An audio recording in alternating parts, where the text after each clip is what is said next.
নমস্কাৰ ষ্টুডিঅ'ৰ মজত মই মিনহাস লৈ আহিছো এটা গুৰুত্বপূৰ্ণ খবৰ নাও বুৰিলেও যেন টিঙৰ পৰা নানামে গুৱাহাটী উন্নয়ন মন্ত্ৰী অশোক সিংঘাল এবাৰ অশোক সিংঘালে গুৱাহাটী কৃত্ৰিম বানক লৈ উপলুঙা কৰিছে তৰল মন্তব্য কৰিছে সংবাদ মাধ্যমৰ সন্মুখত মন্ত্ৰী অশোক সিংঘালে কৈছে গুৱাহাটীত যি কৃত্ৰিম বান হৈছে সেই কৃত্ৰিম বান গুৱাহাটীৰ পানী নহয় গুৱাহাটীত যি কৃত্ৰিম বান হৈছে এই গুৱাহাটীত হোৱা কৃত্ৰিম বানৰ পানী হৈছে মেঘালয়ৰ পানী মেঘালয়ৰ পৰা বৈ আহি গুৱাহাটীত জমা হৈছে যাৰ কাৰণে কৃত্ৰিম বানৰ সৃষ্টি হৈছে যেটো সময়ত গুৱাহাটী মহানগৰত সাধাৰণ জনতা জুৰুলা হৈ পৰিছে যেটো সময়ত গুৱাহাটী মহানগৰত সাধাৰণ জনতা বানত ককবকাই আছে যেটো সময়ত গুৱাহাটী মহানগৰত সাধাৰণ জনতা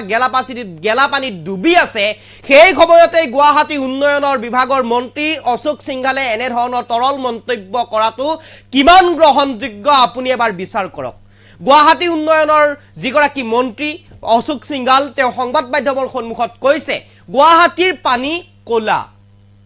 কিন্তু কালিৰ পানী ৰঙা আৰু তাৰ পৰা অনুমান কৰিব পাৰি এয়া মেঘালয়ৰ পানী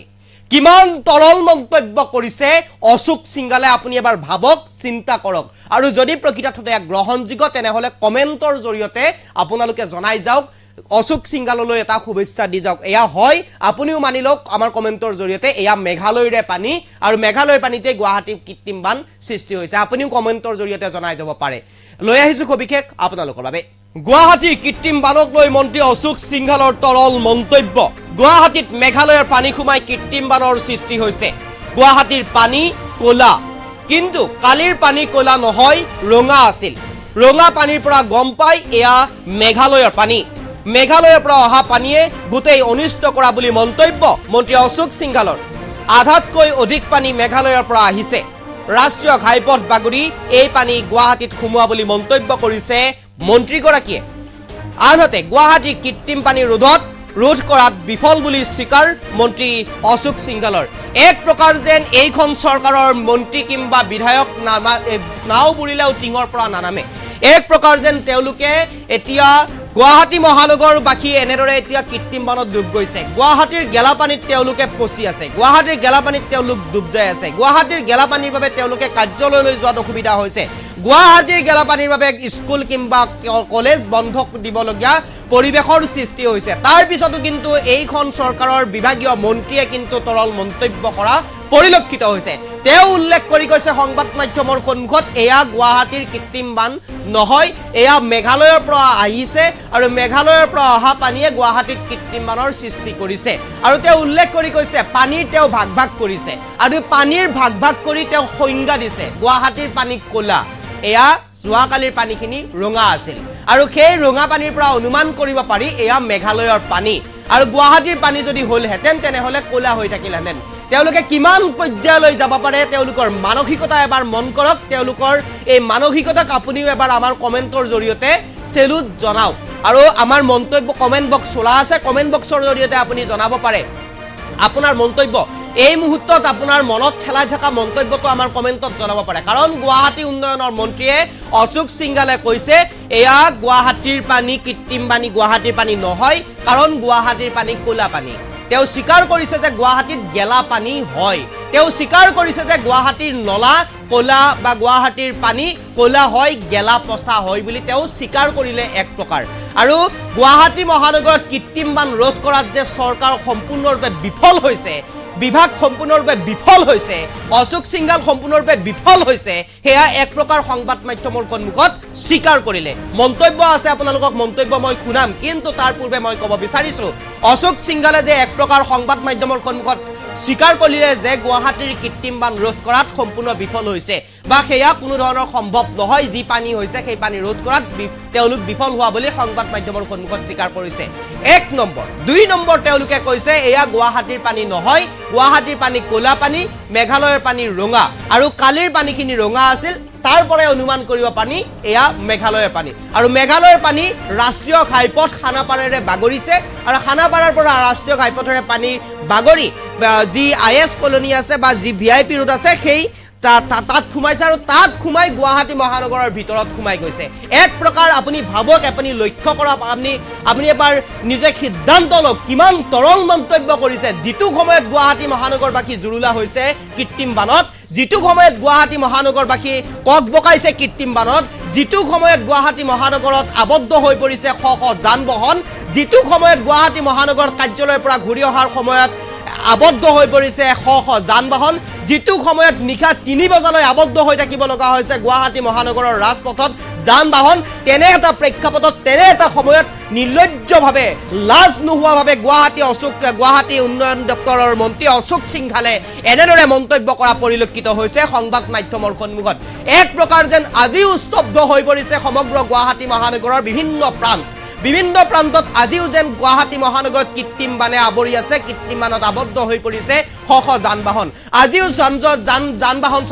চলাচল ব্যৰ্থ হৈ পৰিছে, আজিও যান বাহন চলাচল কিছু অংশত এতিয়াও কৰিব পৰা নাই। তেনে এটা প্ৰেক্ষাপটত শোণিতপুৰত গৈ শোণিতপুৰত ভৱন উন্মোচন কৰি, শোণিতপুৰত বাণিজ্য ভৱন উন্মোচন কৰি, তেজপুৰ মহাবিদ্যালয়ত হীৰক জয়ন্তী বৰ্ষৰ ভৱন মুকলি কৰি এইগৰাকী অশোক সিংঘালে মন্তব্য কৰে, এয়া গুৱাহাটীৰ পানী নহয়, এয়া গুৱাহাটীৰ পানী ক'লা আৰু এয়া কালিৰ পানীখিনি ৰঙা আছিল। তেনেদৰে তেওঁ পানীক ভাগ কৰি পানীৰ সংজ্ঞা উলিয়াই তেওঁ মন্তব্য কৰিছে সংবাদ মাধ্যমৰ সন্মুখত। কিমান নিৰ্লজ্জ হ'ব লাগিব, কিমান তেওঁলোকৰ ব্যৰ্থতা হ'ব লাগিব, ব্যৰ্থতাক ঢাকিবলৈ তেওঁলোকে কেনেকুৱা ধৰণৰ টেকনিকেল কথাৰ তেওঁলোকে আশ্ৰয় ল'ব লাগিব এবাৰ আপুনি ভাবক। আমাৰ কমেণ্ট বক্স চলাই আছে, আপোনাৰ মন্তব্য জনাই যাব পাৰে। আপোনাৰ মন্তব্য আমাৰ কাম্য, আপোনাৰ মন্তব্য আমি যিহেতুকে কালি যেতিয়া অশোক সিংঘালে যেতিয়া তেওঁৰ ফেচবুক প্ৰফাইলত আজিৰ কাৰ্যসূচীৰ বিষয়ে অৱগত কৰিছিল, তেতিয়া সাধাৰণ জনতাই তাত কমেণ্ট কৰিছিল, সাধাৰণ জনতাই কমেণ্ট কৰি তাত উল্লেখ কৰিছিল, মন্ত্ৰী মহোদয় শোণিতপুৰত যাব নালাগে, আপুনি গুৱাহাটীত থাকি দুদিন গুৱাহাটীত থাকি আপুনি গুৱাহাটীৰ সমস্যা বুজ লওক। কিন্তু সেইগৰাকী মন্ত্ৰী শোণিতপুৰ পালেগৈ। তেওঁলোকে উল্লেখ কৰে যে আমি জনতাৰ কথাত আমি অটল, আমি জনতাৰ কথাক ছাপোৰ্ট কৰোঁ, আমি জনতাৰ কথা মতে চালোঁ, আমি জনতাক ভয় কৰোঁ। আৰু সেই জনতাই আহ্বান জনোৱাৰ পিছতো তেওঁ আজি গুৱাহাটীত নাথাকি শোণিতপুৰ পালেগৈ। গতিকে এবাৰ ভাবক, চিন্তা কৰক, সিদ্ধান্ত লওক, আপোনাৰ বিবেকক প্ৰশ্ন কৰক, আপোনাক কি লাগে, আপুনি কি বিচাৰে, আপুনি এবাৰ চিন্তা কৰক, সিদ্ধান্ত লওক। আৰু এইগৰাকী মন্ত্ৰীৰ এনে তৰল মন্তব্য কিমান দূৰ আপোনাৰ বাবে গ্ৰহণযোগ্য, আপোনাৰ মন্তব্য আমাৰ কমেণ্ট বক্সত জনাই যাব পাৰে। মানে মেগনিটিউড যিটো আছে তাততো আমি বিফল হৈছোঁ। যিটো পৰিমাণৰ পানী আহিছে এইটো হেণ্ডেল কৰিব নোৱাৰোঁ আমি। 50% মেঘালয় অহা পানীৰ পৰা সমস্যা হ'ল। কালি যিটো পানী আছিলে এইটো চিল্ট লৈ আহিছে, মাটি পানী, ৰঙা মানে মাটিৰ পানী। 50% মেঘালয় অহা পানীৰ পৰা সমস্যা হ'ল, কিয় পানীৰ কালাৰ, চিটিৰ পানী যেতিয়া থাকিব পানীৰ কালাৰটো ক'লা থাকিব। চিটিত যদি নলা নৰ্দমাৰ পৰা পানী ওলায়, এই পানীৰ ৰংটো ক'লা থাকে। কালি যিটো পানী আছিলে এইটো চিল্ট লৈ আহিছে, মাটি পানী, ৰঙা মানে মাটিৰ পানী। তাত দেখাতে মানে গম পায় যে গুৱাহাটীৰ পানী নহয়, বাহিৰৰ পৰা পানী আহিছে। মানে মেগনিটিউড যিটো আছে তাততো আমি বিফল হৈছোঁ। যিটো পৰিমাণৰ পানী আহিছে এইটো হেণ্ডেল কৰিব নোৱাৰোঁ আমি। গুৱাহাটীৰ নলা নৰ্দমাৰ যিটো ছিষ্টেম আছে এইটো এটা ভলিউম কনচিডাৰ কৰিব নোৱাৰা গৈছে। 1.5 ঘণ্টাত যদি 136 mm পানী হয়, চানমাৰীত 136 mm পানী ৱাটাৰ ৰিচোৰ্চে ৰেকৰ্ড কৰিছে আৰু ৰাতিপুৱা মোক ৰিপৰ্ট দিছে। এই পৰিমাণৰ পানী যদি 1.5 ঘণ্টাত আহে, কোনো ছিষ্টেমে হেণ্ডেল কৰিব নোৱাৰে। তাতকৈ বেছিয়ে আছিলে, মানুহৰ বহুত অসুবিধা হৈছে। মানুহ নহয় ঘৰ যাব পৰা নাই বুলি কওক, ওলাব পৰা নাই। ৰাতি মানুহে ঘৰ যাব পৰা নাই, আনকি মানুহ 12টা বজাতো ঘৰ পাইছে, 1টা বজাতো ঘৰ পাইছে। মই দুখিত যে এই ঘটনাটো হ'ল, কিন্তু প্ৰকৃতিৰ লগত তো যুঁজিব নোৱাৰি। পানীৰ যিটো পৰিমাণ আছিলে আৰু এই মেঘালয়ৰ পৰা যিটো পানী আহিলে এইটোৱে গোটেই অনিষ্টটো কৰিলে। নাই, কাম যথেষ্ট হৈছে, নাই হোৱা বুলি মই নকওঁ, কিন্তু এই মানে পানী যে মেঘালয়ৰ পৰা আহে, মেঘালয়ৰ পানীক আমি এতিয়ালৈ কণ্ট্ৰল কৰিব পৰা নাই। সমষ্টিৰ বাহিৰত নাই, সমষ্টিৰ ভিতৰত আছোঁ। গুৱাহাটীত নাই। যোৱাকালি ৰাতি 2টা বজালৈ আমি ৰিভিউ কৰিলোঁ। গুৱাহাটীৰ বানপানীৰ, যোৱাকালি যিটো বানপানী হ'ল, কালি 1.5 ঘণ্টাত 136 mm, এইটো 5.5 ইঞ্চিৰ ওচৰা ওচৰি 1.5 ঘণ্টাত বৰষুণ হ'ল। এই বৰষুণৰ যিটো পৰিমাণ, এই যিটো পানীৰ পৰিমাণ, এই পানীটো গুৱাহাটীৰ নলা নৰ্দমাই টানিব নোৱাৰে। এইকাৰণে পানী ৰাস্তাৰ ওপৰত ৰৈ গ'ল। আৰু কালি গুৱাহাটীত যিটো পানী আমি দেখিলোঁ, এই পানীৰ পৰা ইফেক্টেড হৈছিল দিছপুৰ চাৰ্কিল। দিছপুৰ মৌজা যিটো আছে বা দিছপুৰ চাৰ্কিল যিটো আমি কওঁ, দিছপুৰ চাৰ্কিল অফিচাৰৰ আণ্ডাৰত যিখিনি এৰিয়া, এই এৰিয়াবোৰ পানীত প্লাবিত হৈছিলে। তাৰ কাৰণটো হ'ল যে আধাতকৈ অধিক পানী মেঘালয়ৰ পৰা আহিলে। মেঘালয়ত USTM ইউনিভাৰ্চিটি হ'ল, DPS স্কুল হ'ল, পাহাৰবোৰ কটা গ'ল আৰু এই পানীবোৰ বাগৰি এতিয়া গুৱাহাটীত সোমাই যায় তেনেকুৱা এটা মই মন জাতিটো মানে একদম খাটাংকেতো ক'ব নোৱাৰিম কিন্তু মোৰ এইটো উপলব্ধি যে কালি নেশ্যনেল হাইৱেত যিখিনি আমাৰ ইঞ্জিনিয়াৰ আছিলে বা যিখিনি অভিযন্তা আছিলে অফিচাৰ আছিলে তেখেতসকলে ক'লে যে য'ত আমি ব্লক লগাইছিলোঁ পানীটো নেশ্যনেল হাইৱে বাগৰি IS কলনী ছাইডত আহিলে ছায়েন্স মিউজিয়ামৰ ছাইডত আহিলে তাৰপৰা গোটেই পানীটো বাহিনী আৰু GS ৰোডত বিয়পি গ'ল দীৰ্ঘম্যাদী পৰিকল্পনা লৈছোঁ নাই লোৱা নহয় এই মেঘালয়ৰ পৰা অহা পানীটো শিলচাকু আৰু দীপৰ বিললৈ ডাইভাৰ্ট কৰাৰ এটা পৰিকল্পনা চলি আছে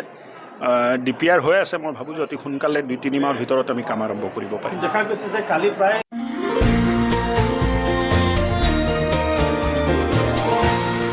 এনিটক্স সুতৰ বিপৰীতে ৰাইজৰ স্বাৰ্থত